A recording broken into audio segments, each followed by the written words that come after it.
Assalamualaikum warahmatullahi wabarakatuh.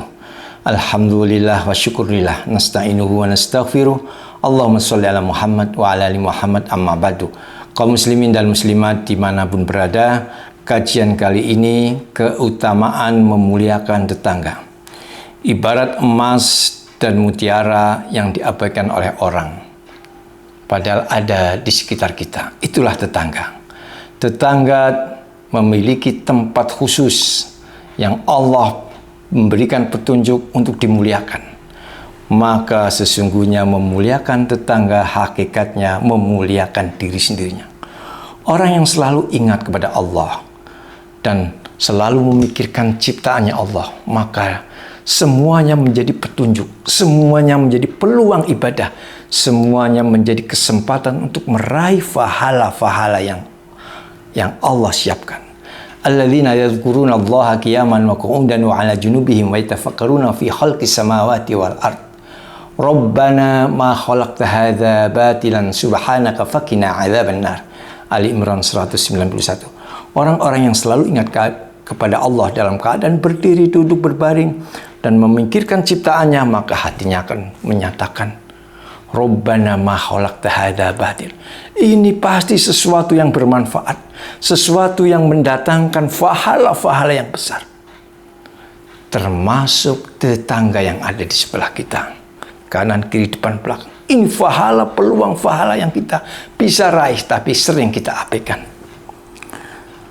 Maka hakikatnya, ketika seseorang bisa membangun persahabatan yang baik karena Allah, maka akan mendapatkan jaminan perlindungan di hari kiamat. Wa rajulani tahabba fillahi istama alaihi wa tafarraqu alaihi. Riwayat Bukhari.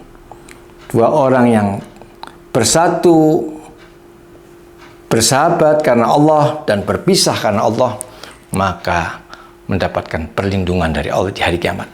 Apa yang dimaksud?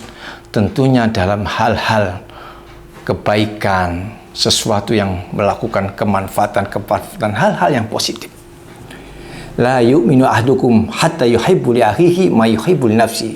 Bukhari. Tidaklah dikatakan seorang beriman kecuali dia mencintai saudaranya seperti dia mencintai dirinya, sehingga dia pandai menjaga perasaan orang lain. Kalau hatinya tidak mau disakiti, maka sama sekali dia tidak ingin melakukan hal-hal yang menyakiti. Sehingga ketika ada perasaan tidak enak, selalu menyampaikan permohonan maaf. Ini yang kita biasakan, kita sedikit-sedikit minta maaf.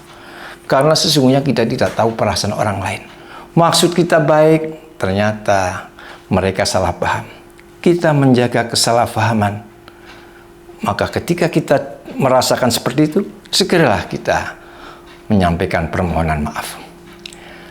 Apa hakikatnya keutamaan memuliakan tetangga? Yang pertama, mendapatkan derajat iman. Jadi iman kita akan dimuliakan oleh Allah, semakin tinggi, semakin kuat.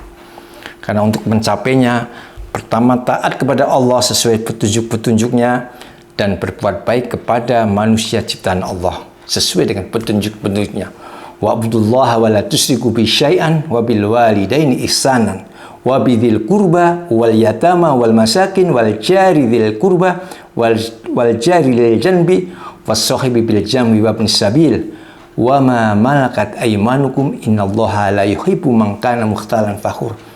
Ini ada di dalam surat An-Nisa 36. Ibadah kepada Allah tidak menyekutukannya dan berbuat baik, memuliakan orang tuanya dan keluarganya. Kita jaga perasaan mereka, jangan mereka sakiti. Kalau bisa, apa yang bisa kita lakukan kepada orang tua, kepada orang-orang yang terdekat kita, para yatim, para fakir miskin, dan dzil qurba, terutama fakir miskin yang masih ada sangkut paut keluarga kita. Walaupun jauh, kita tahu sebisa mungkin kita membantu mereka, setidaknya mendoakan. Wal jaril janbi, dan tetangga yang ada di samping kanan, kiri, depan, belakang.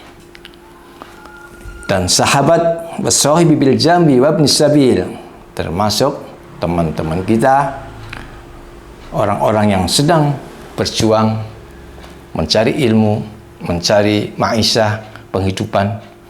Nah, kita memudahkan mereka. Wa ma malakat aimanukum, dan orang-orang yang menjadi tanggungan kita. Kita perhatikan. Ini adalah kemuliaan-kemuliaan yang luar biasa. Wa man kana yu'minu billahi wal yaumil akhir falyukrim jarahu. Hadis Muslim. Hadis ini mengingatkan untuk mendapatkan cintanya Allah, maka memuliakan, menghormati tetangganya. La tahkiranna minal ma'ruf syai'an walau antal qahauka biwajhi talqin. Riwayat Muslim. Jangan sampai ucapan kita, sikap kita menyinggung perasaan, membuat dia tidak nyaman. Sampai senyum pun Rasulullah mengingatkan, jangan sampai senyum-senyum atau apalagi ucapan-ucapan yang membuat dia tidak nyaman. Jangan. Rugi. Karena sesungguhnya kita tidak tahu hati orang yang tidak nyaman, salah paham, sakit hati kepada kita. Kita susah untuk menyelesaikannya. Karena ada di dalam hati. Mungkin bibir bisa terlihat baik, sikap baik, tapi hati seorang tidak ada. Tidak kita akan tahu. Maka kita perlu jaga. Kedua, tetangga sesungguhnya meningkatkan ladang ibadah kita. Tetangga menjadi peluang-peluang ibadah kita.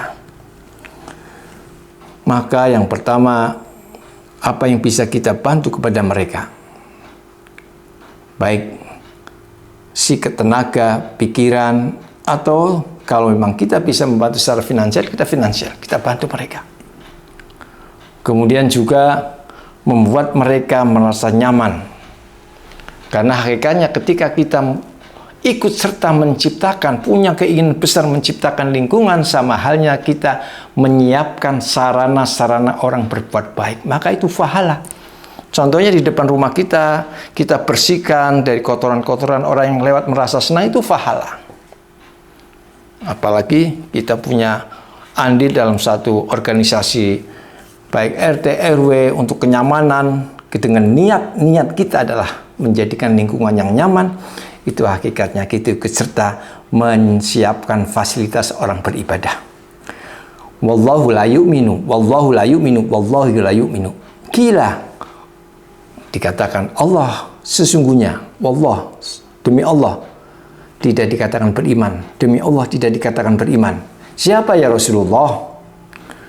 Nah, dikatakan alladzina la ya'manu jarahu biwa'iqahu, orang yang membuat tetangganya tidak nyaman karena tingkahnya, karena sikapnya. Kita jangan sampai termasuk orang-orang yang demikian. Itu artinya Allah memuliakan tetangga yang termasuk antar tetangga, antar kita. Artinya kita diatur oleh Allah agar kita saling menghargai, saling menghormati, saling memuliakan, saling memudahkan.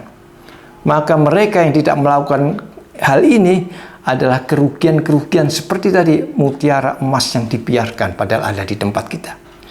Ya Abu Dzar, idza tobahta marokotan fa'akthir ma'aha wa ta'ahad khironaka. Diriwayatkan oleh Muslim. Hei Abu Dzar, hei Abu Dzar, ketika engkau memasak, banyaklah airnya, perbanyak airnya, kemudian dibagikan kepada tetangganya. Hal ini memberikan satu filosofis agar ada kepedulian, perhatian kita kepada tetangga-tetangga kita. Apa yang bisa kita bantu kepada mereka? Kalau mereka termasuk orang yang bercukupan dalam harta, mungkin kita bisa membantu hal-hal yang lain. Setidaknya kita jangan mengganggu, tidak membuat dia tidak nyaman. Setidaknya jangan membuat kalimat-kalimat tidak enak. Kalau tetangga-tetangga kita yang memiliki kekurangan yang banyak, ikhlaskan apa yang dia lakukan.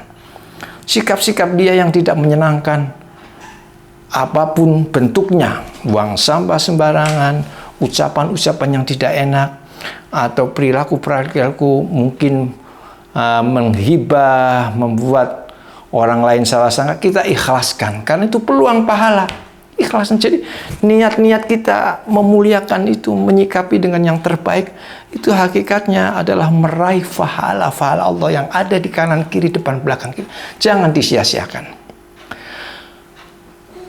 Demikian juga ini menjadi peluang kita untuk memintakan ampunan dari Allah. Alladzina yunfikuna fis-sarra wad-dharra wal kadhiminal ghaidz wal 'afina 'anil nas wallahu yuhibbul muhsinin. Al-Imran 134. Yaitu orang-orang yang selalu melakukan infak, membantu orang lain dalam keadaan apapun. Pikiran, tenaga, harta. Ada kesiapan, keinginan, keikhlasan untuk bisa melakukan itu. Wal kadhiminal ghaidz, dan jangan sampai ada kemarahan sedikit pun. Jadi kalau kita muncul kemarahan dengan sikap-sikap tetangga, langsung panjatkan doa, astagfirullah, astagfirullah. Ya Allah, saya mohon ampun. Saya tidak boleh marah ya Allah, saya tidak boleh marah.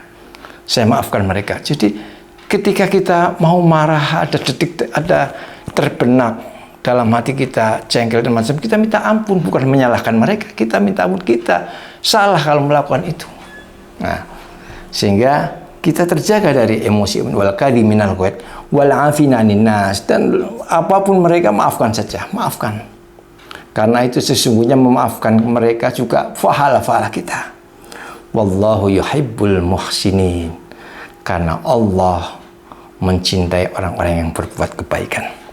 Kemudian keutamaan yang ketiga adalah sebagai pintu surga, mendatangkan kemuliaan untuk mendapatkan surganya Allah. La khairu fiha finnar wa qila lahu